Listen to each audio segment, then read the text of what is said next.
Hello everyone, welcome to my class. Hope you have learned all the concepts that I taught you in the last class. So today we are going to learn about D block elements and their characteristics. Let's start the class. D block elements. Students, don't you remember the position of D block elements?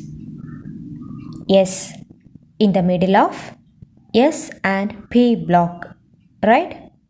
So, can you tell me from which period onwards does the D block begin? You are right. From 4th period onwards, the D block elements begin. Now, look at this table showing the D block elements in the 4th period. Analyze the configuration of the last two subshells, that is 3D and 4S. Is there any relation between group number and the total number of electrons in S and D subshell? They are same, right? For example, consider the element scandium. Its group number is 3. How did you get this 3? By adding the number of electrons in D and S subshell. That is, the group number of D block elements will be the same as the sum of electrons in the outermost S subshell and the number of electrons in the preceding D subshell. So, if you want to find the group number of D block element, add the number of electrons present in the S subshell and the D subshell. Is that clear? Okay. Now we will learn about the characteristics of D block elements. First point. 3 to 12 group elements are called D block elements, but they are known as transition elements. Why? Because here the last electron is entered into the D subshell of the penultimate shell. Hence they are called a transition metal. Third point, they show variable oxidation state. And you have learnt about the oxidation state in 9th standard. Oxidation state refers to the number of electrons lost or gained or shared by an atoms during the chemical bond formation. The oxidation state are of two types, fixed oxidation state and variable oxidation state. Some of the elements show fixed oxidation state. Listen, you have to by heart this table, then only you will be able to do some calculations later. And D block elements show variable oxidation state. See the examples. Look at the names and chemical formulae of two different chlorides of iron. You have to find the oxidation state of iron in these compounds. Students, don't you remember the rules about the oxidation number that we learned in 9th standard? That is, the oxidation number of atoms in any free uncombined element is 0. And also, the sum of oxidation numbers of all atoms in a compound is 0. So, in FeCl2, the oxidation state of iron is +2 and in FeCl3, the oxidation state is +3. How did you get this number? We know for unknown element, we give that number x. So, consider the oxidation state of Fe is equal to x. And also, we know the oxidation state of chlorine.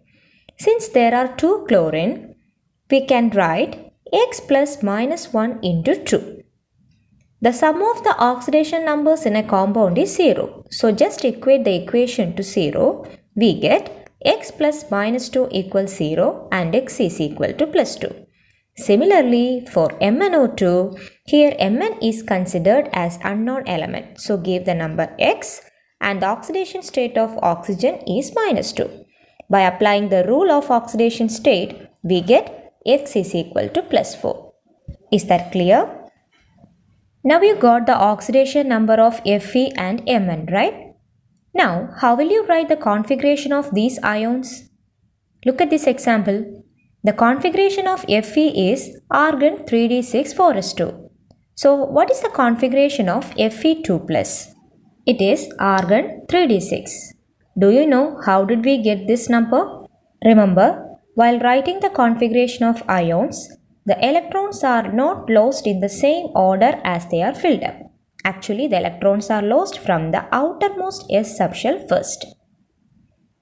So what is the configuration of Fe3+? We know the configuration of iron is argon 3d6 4s2. If Fe becomes Fe3+, the configuration is written as argon 3d5. That is, 2 electron is lost from the s subshell first and 1 electron lost from the d subshell. Do you know why do these d block elements show different oxidation state? It is because the energy difference between the outermost s subshell and the penultimate d subshell is very small. So under suitable condition, the electrons in the d subshell also take part in the chemical reaction along with the outermost s subshell. Hence, d block elements show variable oxidation state. This is the very important question. Once again, I will repeat for you. Why do d block elements show variable oxidation state? The energy difference between outermost s subshell and penultimate d subshell is very small. Under suitable condition, d electrons also take part with the chemical reaction. The next characteristic property is they form colored compounds. The reason for the colored compound is due to the presence of transition metal ions present in this compound. Let us see some examples. Copper sulfate, blue, potassium permanganate, purple, ferrous sulfate, light green, and manganese dioxide, black. These colored compounds have some uses too. That is, the compounds of transition elements are used for giving color to glasses and in oil paintings. So students, let's review what we learned today. Group 3 to 12 elements are called d block elements and they are known as transition elements. They exhibit variable oxidation state and also they form colored compounds. Here is an activity for you. Choose the right statements which are applicable to d block elements. And also find the oxidation state of following compounds and write down the subshell electronic configuration of Mn. Thank you.